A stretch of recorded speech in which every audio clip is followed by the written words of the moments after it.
You might have seen a video doing the rounds of a grey robot that looks ultra lifelike. Is it real? Is it fake? Well, at CES 2022, Amica the robot was on show, and let me tell you, the experience of interviewing this robot was very uncanny.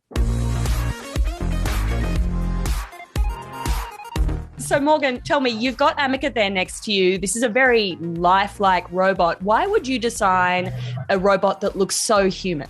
Yeah, well, the main use case for a humanoid robot right now is for entertainment, is for communication, and is for interaction with other people. Amica is the pinnacle of what we can do, but it's still not exactly like a human. But we didn't want to make it look exactly like a human. We wanted to make it look like a robot. It's the vision of what humans see humanoid robots in the future. You've seen all of the films. They all look like this. I did not murder him! So we designed something around what we see, we envisage robots, humanoid robots to be in the future. And how do you create those really human expressions? I mean, looking at Amica responding to you, there's little movements of eyebrows, if you can call them eyebrows. How did you actually build the robot to look so human with those expressions? Well, what we do is we first look at a real human. It's what we call animation first. So what does a real human do? How do they move? And then we take that animation and we design mechanics around it. So the mechanics can only do what a human can do. Yeah, see, she whacked me. Once we've got that, then it's quite easy to automate those expressions because whatever the mechanics do looks lifelike. So Amica's got quite a few motors in its head. But we can see Amica going through some facial expressions now, opening her mouth. A big wide smile is one of the things that we want Amica to do. So big smile, Amica. Lovely. Very thoughtful.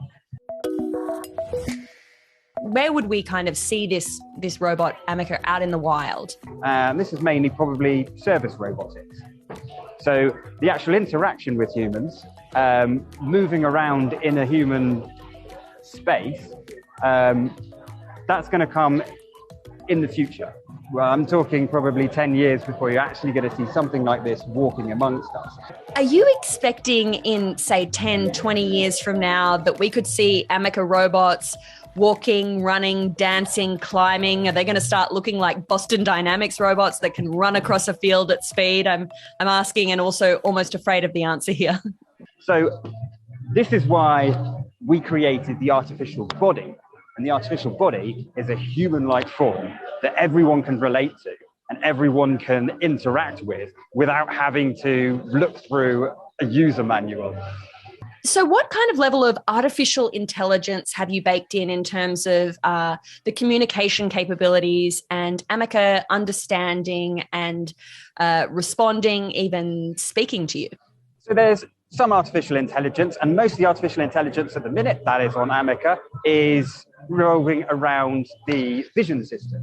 So Amica does actually have a camera in each of its eyes, so it can see what's going on.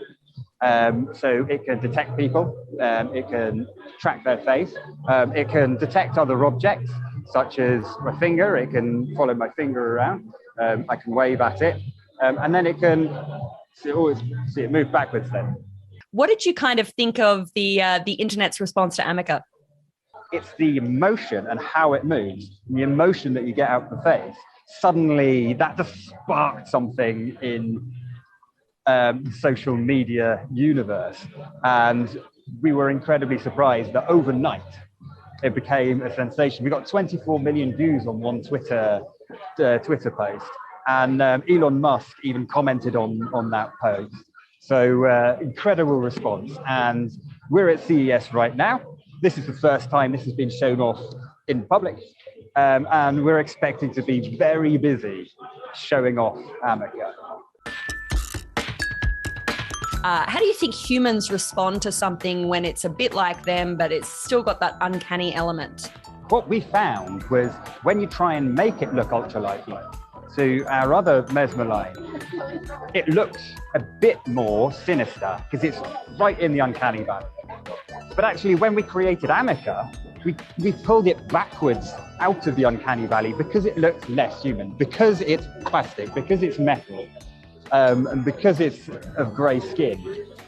It's suddenly, people seem to respond to that quite positively, and people like this much more than they liked the ultra-realistic robots that we also do. When you're demoing Amica, what are some of your favourite things to do to kind of show the power of that interaction and just how impressive those lifelike features are? Yes, as we've demonstrated, the reacting to personal space, but we can also talk to Amica. So I can say, hello Amica, how are you? I am doing well, thank you. We've created Amica so it's more lifelike than any other robot. The shoulder movements are just like human movements. You have movements in the center as well as out at the shoulder. And that actually means that instead of hitting me, Amica can move a hand all the way up to the side of her head. I'm interested to know maybe how the robot is finding Vegas or CES. How are you finding Las Vegas and CES? Well, as a robot, I actually don't feel anything at all.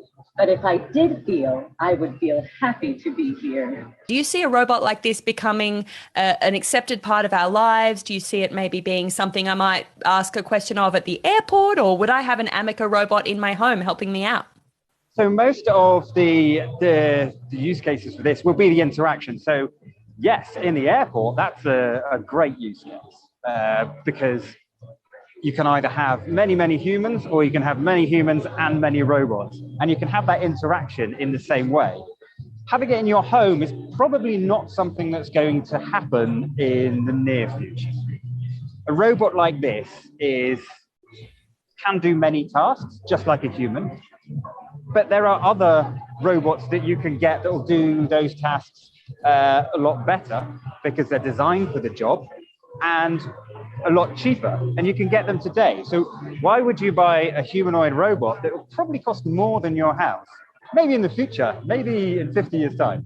But I'm going to say right now, I don't think you'll have one of these in your home in the next decade. What does it feel like to work on something that's had such a huge response and to be at that bleeding edge of robotics? Is it something you tell your mates down in the pub that you're working on a robot that could one day be the future of society in robotics? It's a fantastic thing to do. It's a fantastic technology to be a part of developing. And I hope over the next 10 years we can continue innovating and continue to spark people's imagination and continue with this social media sensation. So everyone actually then knows who Amica is. Thank you for the interview. Anytime. All right, tell me what you think about Amica the robot. Totally freaked out, or is it really, really cool? Let me know in the comments below. And while you're here, make sure you subscribe. We have plenty more weird and wonderful tech just like this. Well, maybe not just like this. You're walking, and you don't always realize it, but you're always falling.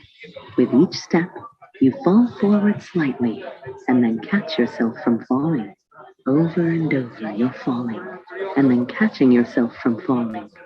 And this is how you can be walking and falling at the same time.